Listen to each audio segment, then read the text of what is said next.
عالمی ادب کلاسیک کا تعارفی مطالعہ۔ ڈاکٹر نبیل احمد نبیل، اسسٹنٹ پروفیسر شعبہ Urdu, university of education Lahore. آج ہم نیریشن سیٹ کریں گے لیو ٹولسٹوئے کے ناول آئیون ایلخ کی موت اور اس کی تعبیر اور تجزیہ کریں گے۔ لیو ٹولسٹوئے 1828 کو روس میں پیدا ہوئے اور 1910 کو لیو ٹولسٹوئے کی روس کے ریلوے اسٹیشن پر بے یار و مددگاری کے عالم میں موت ہوئی۔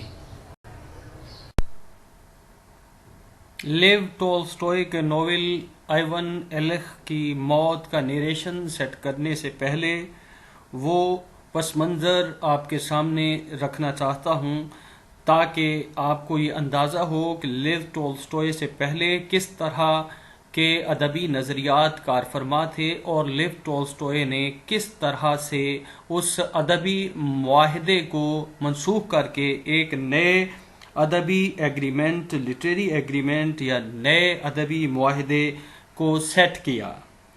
روسی حقیقت نگاری اخلاقیات کے معاملے میں ہمیشہ نرم رہی تھی۔ روسی ادیب فرانسیسی فکشن رائٹرز کی خام اور حد سے زیادہ متجاوز صاف گوئی سے ہمیشہ پرہیز کرتے تھے۔ بھدا پن، نجاست اور صنفی رشتوں کا شہوانی پہلو روسی مصنفین، روسی فکشن رائٹرز کے لیے شجر ممنوعہ تھا۔ یہ ادبی معاہدہ، یہ لٹریری ایگریمنٹ ٹولسٹوئے نے منسوخ کر کے، رد کر کے پھینک دیا، جس نے پہلی مرتبہ موت اور بیماری کی جسمانی حیاتوں کو اپنا موضوع قرار دے کر آئیون ایلخ کی موت کے عنوان سے ایک ناول لکھا۔ ٹولسٹوئے کی اس کتاب کے تعارف نے فی الواقع 19ویں صدی کے ممنوعات اور ایقانات کی بنیادیں قطعی طور پر ہلا کر رکھ دیں۔ عزیز طلباء و طالبات، اب ہم لیو ٹولسٹوئے کے طویل ناول آئیون ایلخ کی موت کا نیریشن سیٹ کرتے ہیں اور پھر اس کے بعد ہم ناول کی تعبیر اور تجزیہ کی طرف آئیں گے۔ عدالت کی بڑی سی عمارت بھی میلونسکی مقدمے کی سماعت کے ایک وقفے کے دوران عدالت کے اراکین اور سرکاری وکیل آئیون ایگرووچ شیبک کے دفتر میں جمع ہوئے۔ کراسوف کا مقدمہ موضوع ایک گفتگو تھا۔ فیودر واسیلی وچ نے اپنا بستر گرم کر کے یا اپنے بستر میں بہتر گرمائش لے کر کہا کہ یہ مقدمہ عدالت کے حد اختیار سے باہر ہے، لیکن ایوان ایگرووچ اپنی رائے سے جو برابر بھی نہیں ہٹا۔ پیوتر ایوانووچ نے شروع ہی سے اس بحث میں کوئی حصہ نہیں لیا تھا۔ وہ ذرا ہی دیر پہلے آیا ہوا اخبار پڑھنے میں مصروف تھا۔ حضرات، اس نے ایک دم کہا، آئیون ایلخ کا انتقال ہو گیا۔ واقعی؟ لیجیے یہ پڑھیے۔ اس نے فیودر واسیلیوچ کو اخبار کا تازہ شمارہ پکڑاتے ہوئے کہا، جس سے اب تک چھاپے خانے کی بو آ رہی تھی۔ سیاہ حاشیے کے اندر لکھا ہوا تھا، پراسوکوویا فیودروونا گولیوینا نہایت رنج اور صدمے کے ساتھ سارے عزیزوں اور دوستوں کو اطلاع دیتی ہیں کہ ان کے عزیز شوہر آئیون ایلخ گولووین رکن عدالت 4 فروری 1882 کو اس جہان فانی سے رخصت ہو گئے۔ جناز آخری رسومات جمعرات کے دن 1 بجے ہوں گی۔ آئیون ایلخ ان سب حضرات کا ساتھی تھا جو اس وقت یہاں جمع تھے، اور یہ سب لوگ اسے پسند کرتے تھے۔ وہ کئی ہفتے سے بیمار تھا اور کہا جاتا تھا کہ اس کا مرض لا علاج ہے۔ اس کی جگہ پر اب تک کسی کا تقرر نہیں ہوا تھا، لیکن افواہ تھی کہ اس کی موت کے بعد وہ جگہ الکسیف کو مل جائے گی، اور الکسیف کی جگہ وینیوکوف یا اسٹابل کو ملے گی۔ یہی وجہ تھی کہ آئیون ایلخ کے انتقال کی خبر سن کر پہلا خیال جو دفتر کے سب لوگوں کے ذہن میں آیا وہ یہی تھا کہ اس موت سے خود ان کے یا ان کے دوستوں کے لیے کس قسم کی تبدیلیاں یا ترقیاں ہو سکتی ہیں۔ یقیناً مجھے وینیکوف یا اسٹابل کی جگہ مل جائے گی، فیودر واسیلی وچ نے سوچا۔ مجھ سے اس ترقی کا مدت سے وعدہ ہو چکا ہے۔ اس ترقی سے 800 روبل تو تنخواہ میں اضافہ ہوگا، اور دفتری اخراجات کے لیے جو الاؤنس ملے گا وہ الگ رہا۔ مجھے اپنے سالے کے لیے کالوگا سے تبادلے کی درخواست دے دینا چاہیے۔ پیوتر ایوانووچ نے سوچا، میری بیوی بھی خوش ہو جائے گی، اور پھر کبھی وہ مجھے یہ تانے نہیں دے سکے گی کہ میں اس کے میکے والوں کے لیے کچھ نہیں کرتا۔ مجھے تو پہلے ہی یقین تھا کہ وہ اس مرض سے جاں بر نہیں ہو سکے گا۔ پیوتر ایوانووچ نے دوسروں سے مخاطب ہو کر کہا، بڑے افسوس کی بات ہے، مگر اسے کیا بیماری تھی آخر؟ ڈاکٹر کوئی تشخیص ہی نہیں کر سکے، بلکہ یہ کہنا زیادہ صحیح ہوگا کہ ہر ڈاکٹر کی ایک الگ تشخیص تھی۔ آخری دفعہ جب میں اس سے ملا تھا تو وہ قدرے بہتر معلوم ہو رہا تھا۔ میں چھٹیوں کے بعد سے اب تک اس کے پاس نہیں جا سکا، بس سوچتا ہی رہا۔ آپ کا کیا خیال ہے، اس کی جائیداد وغیرہ تھی یا نہیں؟ اس کی بیوی کی غالباً کوئی چھوٹی موٹی جائیداد ہے، مگر وہ کوئی قابل ذکر چیز نہیں ہے۔ اب تو ہمیں جانا ہی پڑے گا۔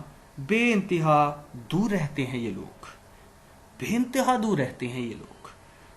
آپ سے دور رہتے ہیں، مگر آپ سے تو ہر چیز دور ہے۔ یہ اس چیز کے لیے مجھے کبھی معاف نہیں کر سکتے کہ میں دریا کے اس پار رہتا ہوں۔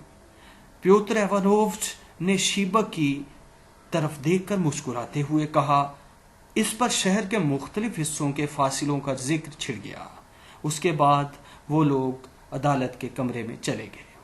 علاوہ اس کے کہ اس موت کی خبر نے سب کے دل میں کھلبلی پیدا کر دی، اور قیاس آرائیاں ہونے لگیں کہ اس کی وجہ سے دفتر کی ملازمتوں میں کیا کیا تبدیلیاں اور ترقیاں ہو سکتی ہیں۔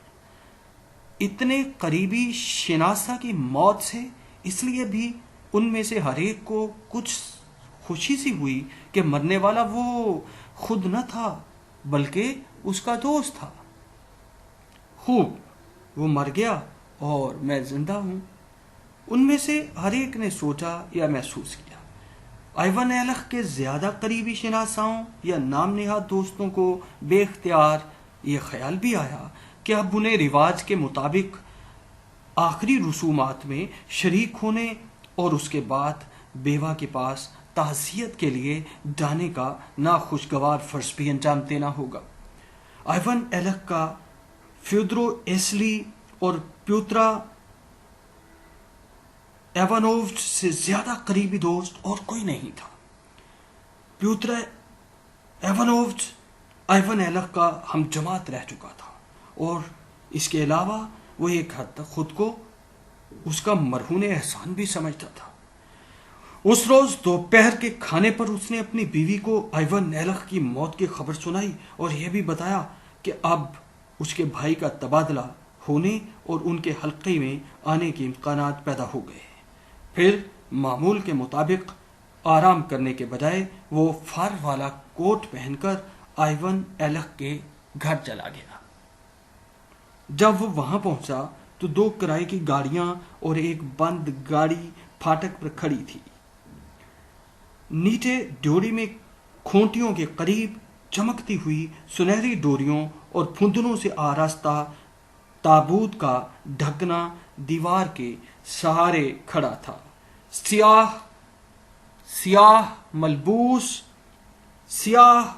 لباس میں ملبوس 2 خواتین اپنے فر کوٹ اتار رہی تھیں۔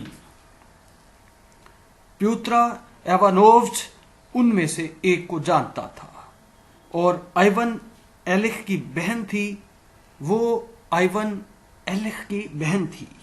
دوسری عورت اس کے لیے اجنبی تھی۔ پیوترا ایوانووچ کا دوست اشوارتز نیچے اتر رہا تھا۔ جب اس کی نظر اپنے دوست پر پڑی تو اس نے رک کر اسے آنکھ مار دی، گویا کہہ رہا ہو آئیون ایلخ نے تو سب کچھ چوپٹ کر دیا، لیکن ہمارا اور تمہارا معاملہ ہی اور ہے۔ اشوارتز کے چہرے انگریزی وضع کے گلمچھوں اور فراک کوٹ میں ملبوس دبلے پتلے جسم سے ہمیشہ کی طرح اس وقت بھی ایک قسم کی لطیف متانت اور روب داب کا اظہار ہو رہا تھا، اور متانت کی یہ خصوصیت جو ہمیشہ اس کی مسخری اور پرمذاق طبیعت کے ساتھ اس قدر نمایاں تضاد پیش کرتی تھی، اس وقت خاص طور پر دلچسپ ہو گئی تھی۔ کم از کم پیوترا ایوانووچ کا تو یہی خیال تھا۔ وہ خواتین کو جگہ دینے کے لیے ایک طرف ہٹ گیا، پھر ان کے پیچھے آہستہ آہستہ خود بھی اوپر چڑھنے لگا۔ اشوارتز جو نیچے آتے آتے رکیا تھا، اوپر سیڑھی پر کھڑا اس کا انتظار کر رہا تھا۔ پیوترا ایوانووچ سمجھ گیا کہ وہ کیوں اس کا منتظر ہے۔ یقیناً وہ یہ طے کرنا چاہتا تھا کہ شام کو تاش کھیلنے کے لیے کہاں ملا جائے۔ خواتین بیوہ کے پاس چلی گئیں اور اشوارتز نے ابروؤں کے اشارے سے پیوترا ایوانووچ کو بتایا کہ مرحوم کی لاش کس کمرے میں ہے۔ اس کے ہونٹ تو سنجیدگی سے بھیجے ہوئے تھے، لیکن آنکھوں میں شرارت کی چمک تھی۔ پیوترا ایوانووچ اندر گیا اور جیسا کہ ایسے موقعوں پر ہمیشہ ہوتا ہے، وہ سوچنے لگا کہ اسے وہاں کیا کرنا چاہیے۔ اس کی سمجھ میں کچھ نہیں آ رہا تھا، البتہ اتنا وہ جانتا تھا کہ ایسے موقعوں پر صلیب کا نشان بنانے میں کبھی کوئی حرج نہیں ہوتا۔ اس کو پکا یقین نہیں تھا کہ اسے سر جھکانا چاہیے یا نہیں، اس لیے کمرے میں داخل ہو کر اس نے صلیب کا نشان بنایا اور سر کو اس طرح جنبش دی کہ اسے سر خم کرنا سمجھا جا سکتا تھا۔ ساتھ ہی ساتھ اس نے کمرے پر ایک طائرانہ نظر بھی ڈالی۔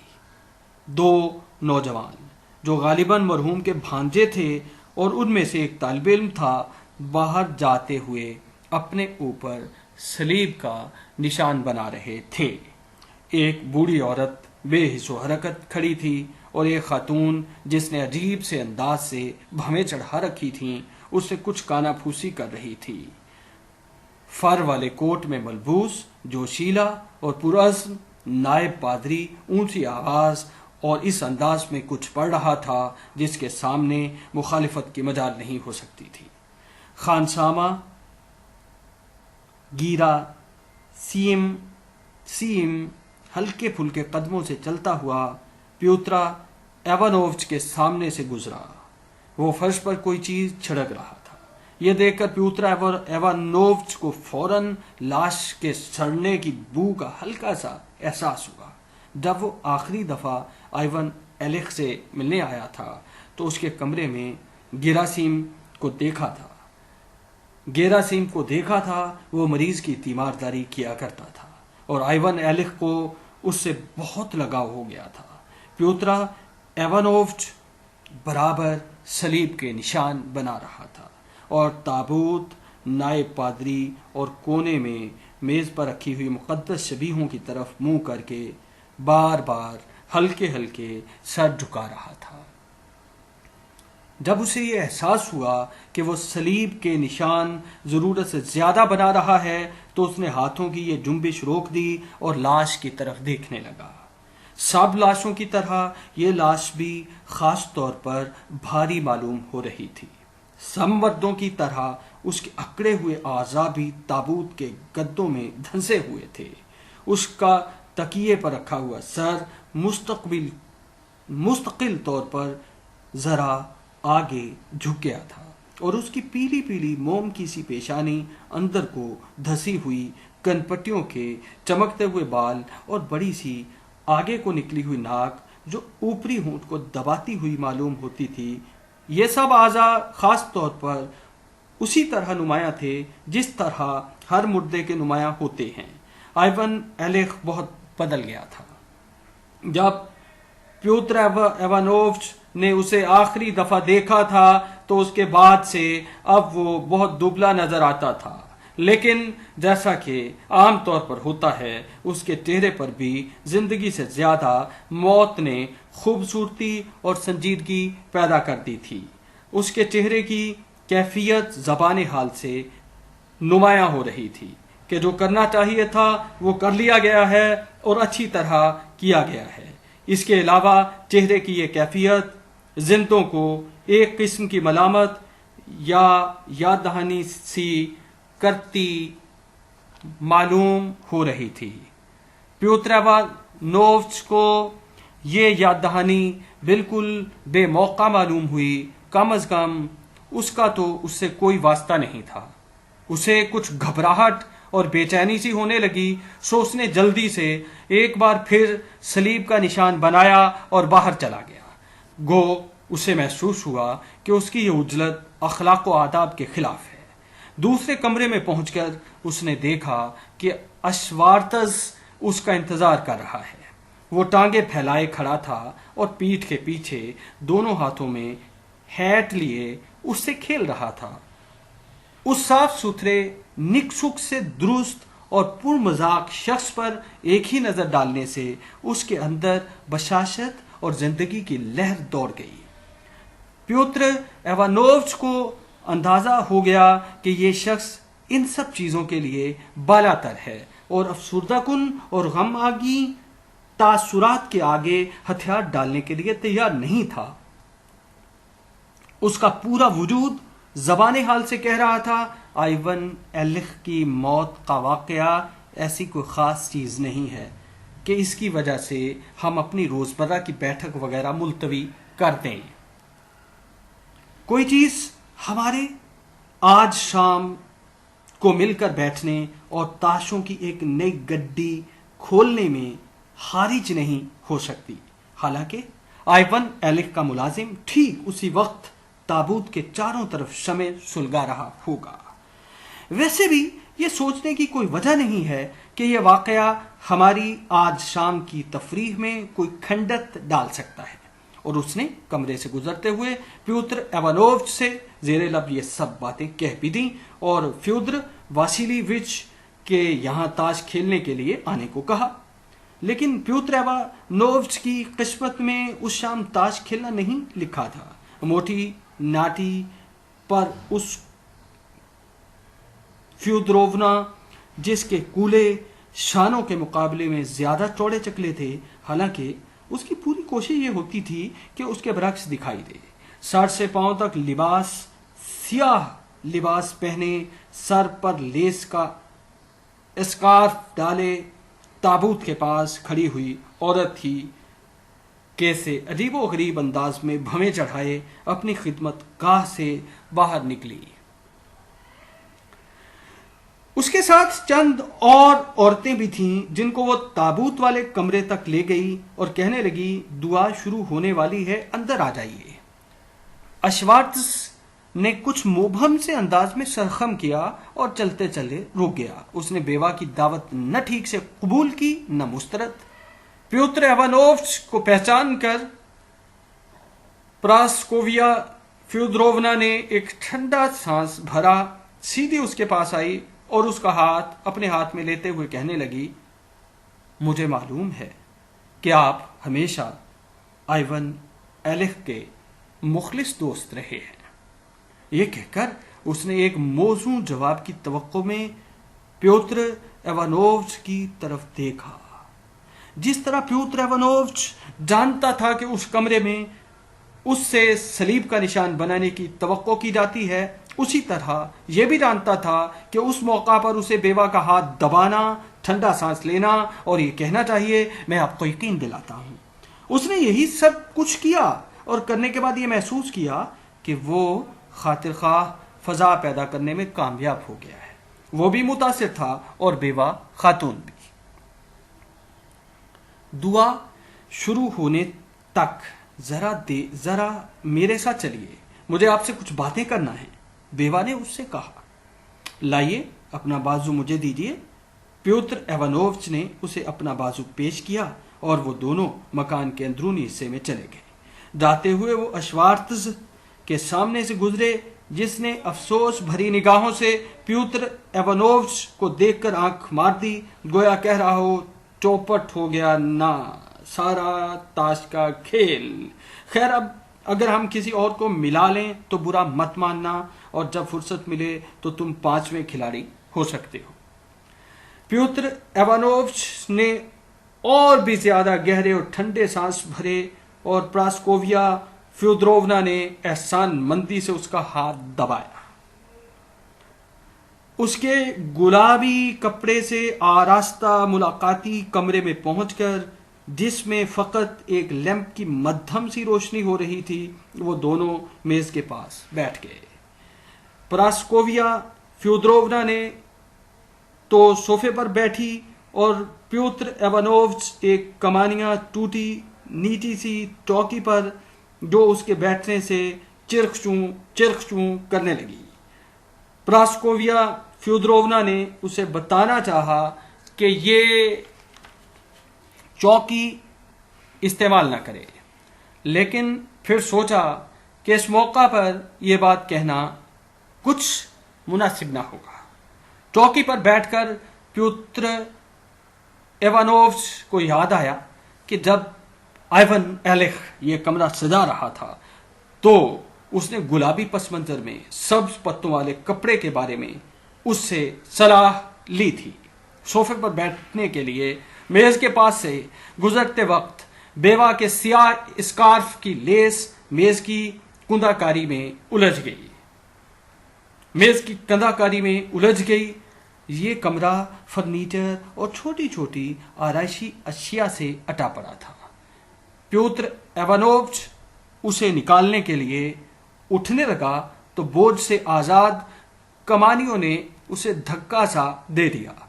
بیوہ خود یہ لیس نکالنے لگی۔ پیوتر ایوانووچ پھر اپنی جگہ بیٹھ گیا اور باغی کمانیوں کو دبا دیا، لیکن بیوہ سے لیس پوری طرح نہیں نکلی۔ سو پیوتر ایوانووچ پھر اٹھا اور ایک بار پھر چوکی کی کمانیاں اچھلنے اور چرخ چوں کرنے لگی۔ جب یہ سارا قصہ ختم ہو گیا تو بیوہ نے باریک ململ کا صاف رومال نکالا اور رونا شروع کر دیا، لیکن لیس کے قصے اور چوکی کی کمانیوں سے دست و گریبان ہونے کے بعد پیوتر ایوانووچ کے جذبات کچھ سرد سے ہو گئے تھے۔ سو وہ تیوری پر بل ڈالے بیٹھا رہا۔ آئیون ایلک کے خانسامہ سوکولوف نے اندر داخل ہو کر انہیں اس بے ڈھنگی حالت سے نجات دی۔ اس نے آ کر بتایا کہ پراسکوویا فیودروونا کی منتخب کی ہوئی قبرستان کی جگہ کے لیے 200 روبل دینا پڑیں گے۔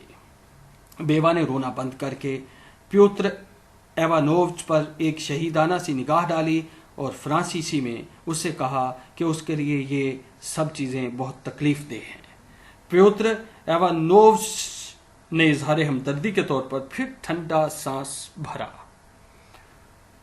اگر آپ چاہیں تو سگریٹ پی سکتے ہیں، اس نے گویا بڑی فراخ دلی سے لیکن ساتھ ہی مظلومانہ آواز میں کہا، اور یہ کہہ کر سوکولوف کی طرف مڑ کے اس سے قبر کی زمین کی قیمت پر بات چیت کرنے لگی۔ پیوتر ایوانووچ نے سگریٹ سلگایا اور غور کیا کہ بیوہ قبرستان کے مختلف قطعوں کی قیمت وغیرہ کے بارے میں بہت تفصیل سے پوچھ گچھ کر رہی ہے، اور آخرکار اس نے بہت سوچ سمجھ کر سیانے پن سے ایک قطع کا انتخاب کیا۔ جب یہ مسئلہ طے ہو گیا تو اس نے سوز خانوں کو کرائے پر بلانے کا سوال چھیڑا۔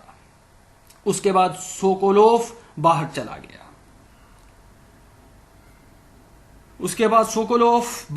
گیا۔ میں خود ہی سارا انتظام کرتی ہوں۔ اس نے میز پر رکھے ہوئے البم کو ایک طرف کھسکاتے ہوئے پیوتر ایوانووچ سے کہا۔ یہ دیکھ کر کہ اس کے سگریٹ کی راکھ میز پر گرا ہی چاہتی ہے، اس نے تیزی سے ایک راکھ دانی اسے پکڑا دی اور کہا، اگر میں کہوں کہ صدمے نے مجھے عملی معاملات کی طرف توجہ کرنے کے قابل نہیں رکھا تو یہ محض دکھاوا ہوگا۔ اس کے برخلاف اگر کوئی چیز مجھے تسکین دے سکتی ہے، خیر تسکین تو کیا، اگر کسی چیز سے میرا دھیان بڑھ سکتا ہے تو اس سے کہ میں ان کی خاطر کچھ کرتی رہوں۔ ایک دفعہ پھر اس نے اپنا رومال نکال لیا، گویا رونے کی تیاری کر رہی ہو، لیکن یکبارگی اس نے کوشش کر کے ارادہ بدل دیا، اپنے اوپر قابو کر لیا اور سر کو خفیف سا جھٹکا دے کر پرسکون لہجے میں بولنے لگی، مجھے آپ سے ایک کاروباری مسئلے پر مشورہ کرنا ہے۔ پیوتر ایوانووچ نے سر خم کیا، لیکن کمانیوں کی دوبارہ ابھرتی ہوئی بغاوت کو وہیں کچل دیا۔ ان کے آخری دن شدید کرب میں گزرے، بہت کرب رہا نہیں،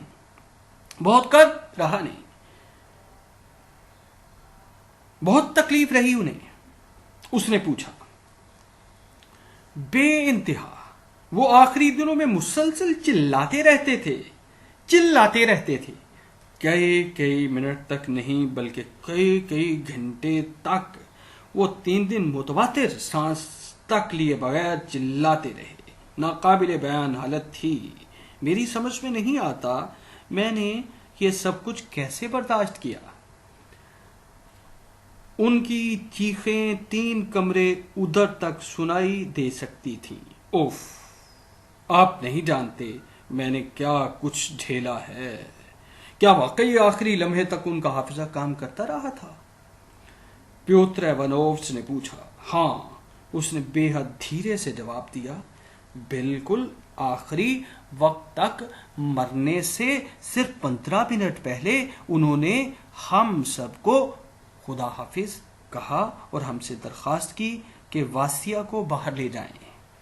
پیوتر ایوانووچ کو ایک ناخوشگوار سا احساس تھا کہ یہ عورت اور وہ خود دونوں ایک قسم کی ریاکاری کر رہے ہیں، لیکن اس کے باوجود جب اسے اس شخص کے دکھ اور کرب کا خیال آیا جسے وہ اتنی اچھی طرح جانتا تھا، جسے پہلے وہ ایک خوش باش کھلنڈرے اور آزاد منش طالب علم کی حیثیت سے اور پھر ایک اچھے خاصے مرد اور اپنے رفیق کار کی حیثیت سے جانتا تھا، تو اس پر بہت گہرا اثر ہوا۔ ایک دفعہ پھر وہ پیشانی اور وہ بالائی ہونٹ کو دباتی ہوئی سی ناک اس کی نظروں کے سامنے پھر گئی اور اسے اپنے لیے خوف سا محسوس ہونے لگا۔ 3 دن 3 رات کا مسلسل کرب اور پھر موت، یہی چیز کسی بھی لمحے مجھے پیش آ سکتی ہے، اس نے سوچا، اور ایک مختصر سے لمحے کے لیے اس پر خوف نے غلبہ پا لیا، لیکن دوسرے ہی لمحے وہی عام خیال اس کی مدد کو آ گیا، اگرچہ خود وہ بھی نہیں بتا سکتا تھا کہ کیوں اور کس لیے، کہ موت آئیون ایلک کو آئی تھی، اسے نہیں، اور ایسی چیز اس کے ساتھ نہ ہو سکتی ہے نہ ہونا چاہیے۔ اس نے یہ بھی سوچا کہ اس طرح کے خیالات خواہ اسے افسردگی اور مایوسی کے گڑھے میں دھکیل دیں گے، اور اشوارتز کے چہرے نے اسے اس قدر پرزور اور پر اثر طریقے سے بتا دیا تھا کہ افسردگی اور مایوسی سے دور ہی دور رہنا چاہیے۔ اس قسم کے استدلال کی مدد سے پیوتر ایوانووچ کو کچھ قرار آیا اور اس نے واقعی دلچسپی سے آئیون ایلک کی موت کی تفصیلات پوچھنا شروع کر دی، گویا موت کوئی ایسی چیز ہو جو صرف آئیون ایلک ہی کو آ سکتی ہے، خود اسے کبھی نہیں۔ آئیون ایلک کے واقعی انتہائی شدید جسمانی کرب کا تفصیلی بیان کرنے کے بعد ہی پیوتر ایوانووچ کو آئیون ایلک کی شدید تکلیف اور کرب کا حال صرف اس سلسلے میں سنایا گیا کہ پراسکوویا فیودورونا کے اعصاب پر اس کا کیسا اثر پڑا تھا۔ بیوہ کو کاروباری معاملات پر گفتگو کرنا ممکن معلوم ہوا۔ اوہ پیوتر ایوانووچ، یہ سب کچھ میرے لیے کس قدر تکلیف دہ ہے، انتہائی تکلیف دہ۔ اور وہ پھر آنسو بہانے لگی۔ پیوتر ایوانووچ نے ایک بار پھر ٹھنڈا سانس بھرا اور اس کے ناک صاف کرنے کا انتظار کرنے لگا۔ جب اس نے ناک صاف کر لی تو ایک دفعہ پھر پیوتر ایوانووچ نے کہا، میں آپ کو یقین دلاتا ہوں کہ بیوہ نے پھر بات چیت شروع کر دی، اور اب کی دفعہ وہ سیدھی اس مسئلے کی طرف آ گئی جس کے متعلق پیوتر ایوانووچ سے مشورہ کرنا چاہتی تھی۔ اس نے پوچھا کہ اپنے شوہر کی موت کے سلسلے میں اسے حکومت سے کس طرح اور کتنی پینشن مل سکتی ہے۔ اس نے یہ ظاہر کیا گویا وہ پینشن کے بارے میں پوچھنا چاہتی ہے، مگر پیوتر ایوانووچ کو اندازہ ہو گیا کہ وہ ایسی باتیں جانتی ہے جن سے خود وہ بھی واقف نہیں ہے۔ وہ ہر تفصیل سے واقف ہے۔ اسے یہ بھی معلوم تھا کہ اپنے شوہر کی موت کے بعد اسے ٹھیک کتنی پینشن پانے کا حق ہے، لیکن وہ یہ معلوم کرنا چاہتی تھی کہ کسی نہ کسی طریقے سے اس میں اضافہ ہونا ممکن ہے یا نہیں۔ پیوتر ایوانووچ نے کوئی ایسا طریقہ سوچنے کی کوشش کی جس کی مدد سے پینشن میں اضافہ ممکن ہو، لیکن چند منٹ تک سوچ بچار کرنے کے بعد اس نے جواب دیا کہ اس کے خیال میں اس سے زیادہ رقم حاصل کرنا ناممکن ہے، اور اپنی ہمدردی جتانے کے لیے اس نے حکومت کی کنجوسی پر اسے برا بھلا بھی کہا۔ یہ سن کر بیوہ نے پھر ایک ٹھنڈا سانس بھرا اور غالباً یہ سوچنے لگی کہ اب یہ ملاقات کس طرح ختم کی جائے۔ پیوتر ایوانووچ اس کا اندیہ سمجھ گیا اور سگریٹ بجھا کر اٹھ کھڑا ہوا۔ اس نے بیوہ سے ہاتھ ملایا اور باہر ہال میں چلا گیا۔ کھانے کے کمرے میں وہ گھنٹا لٹک رہا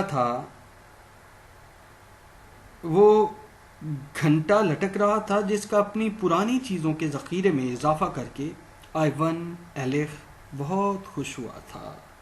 وہاں پیوتر ایوانووچ نے پادری اور چند ملاقاتیوں کو موجودہ پایا جو جنازے میں یا آخری رسومات میں شریک ہونے کو آئے تھے۔ وہیں اسے آئیون ایلک کی خوبصورت بیٹی نظر آئی۔ وہ سر سے پاؤں تک سیاہ لباس پہنے تھی اور اس کی وجہ سے اس کی پتلی کمر اور بھی پتلی اور نازک معلوم ہو رہی تھی۔ اس کے چہرے سے جھنجھلاہٹ، عزم اور ایک حد تک خفگی کا اظہار ہو رہا تھا۔ اس نے پیوتر ایوانووچ کو دیکھ کر اس طرح سلام کے لیے سر خم کیا گویا وہی قصوروار ہو۔ اس کے پیچھے ایک نوجوان کھڑا تھا جو لڑکی ہی کی طرح انتہائی غیر مطمئن اور ناخوش معلوم ہو رہا تھا۔ پیوتر ایوانووچ اسے جانتا تھا۔ وہ ایک دولت مند نوجوان لڑکی کا منگیتر بھی ہے۔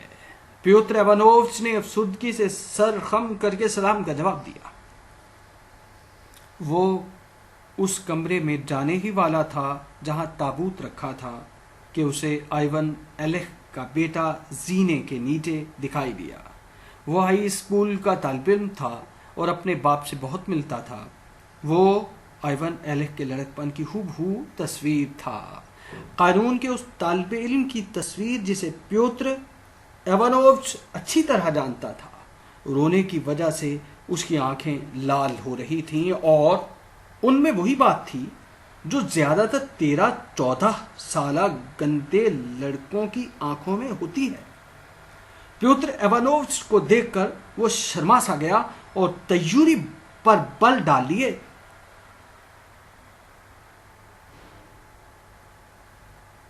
پیوتر ایوانووچ نے اس کی طرف دیکھ کر سر ہلایا اور اس کمرے میں چلا گیا جہاں لاش رکھی تھی۔ آخری رسومات کا سلسلہ شروع ہوا۔ موم بتیاں، سسکیاں، کراہیں، لوبان اور آنسو۔ پیوتر ایوانووچ تیوریوں پر پل سے ڈالے کھڑا رہا اور اپنے سامنے والے لوگوں کی ٹانگوں کو تاکتا رہا۔ اس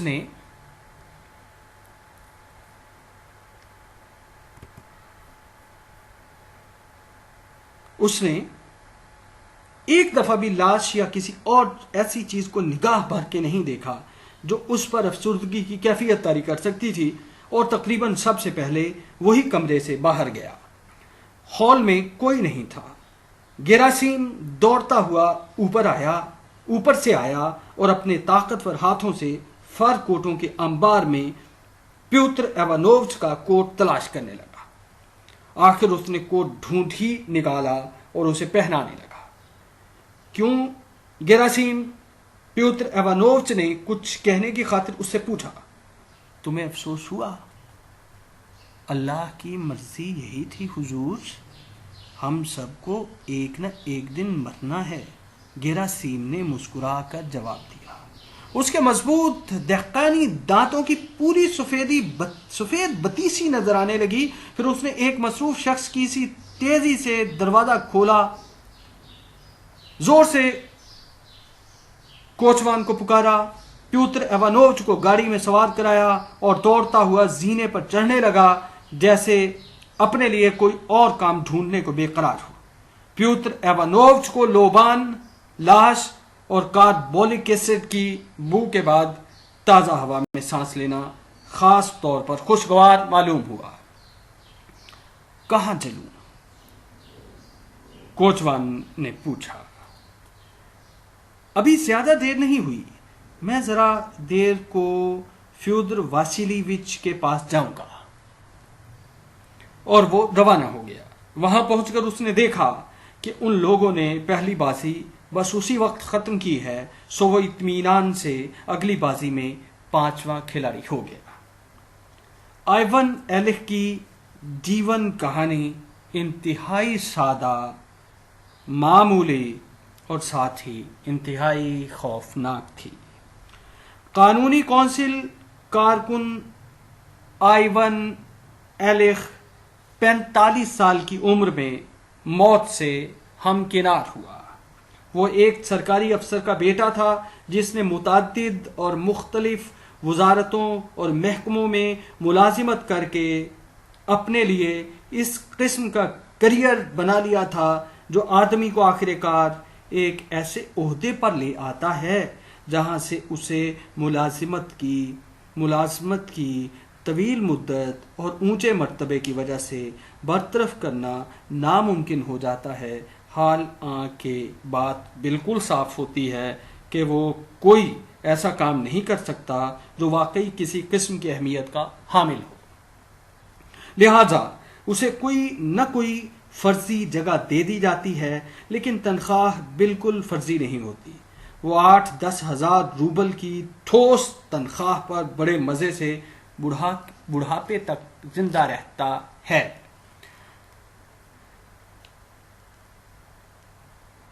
پریوی کونسلر ایلیا ایفیمووچ گولووین مختلف بیکار اور بے مقصد اداروں کا بیکار اور بے مقصد رکن اسی قسم کے لوگوں میں سے تھا۔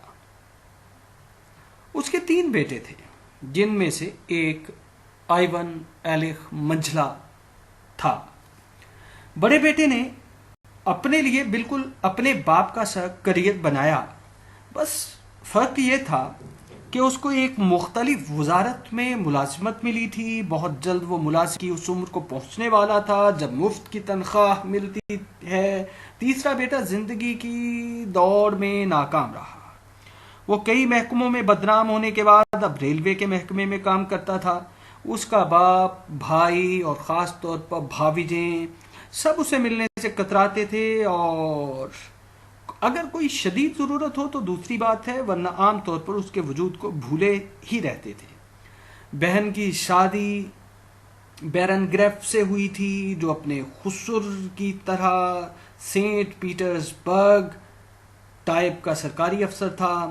آئیون ایلخ کو خاندان کا سپوت کہا جاتا تھا۔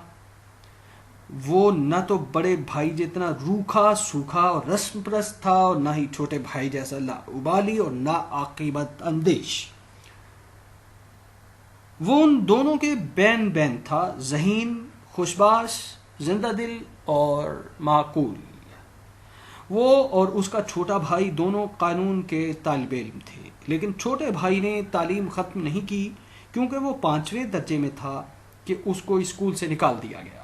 آئیون ایلخ نے بہت اچھی طرح تعلیم ختم کی۔ وہ جب قانون کا طالب علم تھا اس وقت بھی ایسا ہی تھا جیسا باقی تمام عمر رہا، قابل، ہنسمکھ، خوش اخلاق، ملنسار اور اپنے تمام فرائض کی انجام دہی میں نہایت بااصول اور اٹل، اور ہر وہ کام اس کے نزدیک فرض کا درجہ رکھتا تھا جو اس کے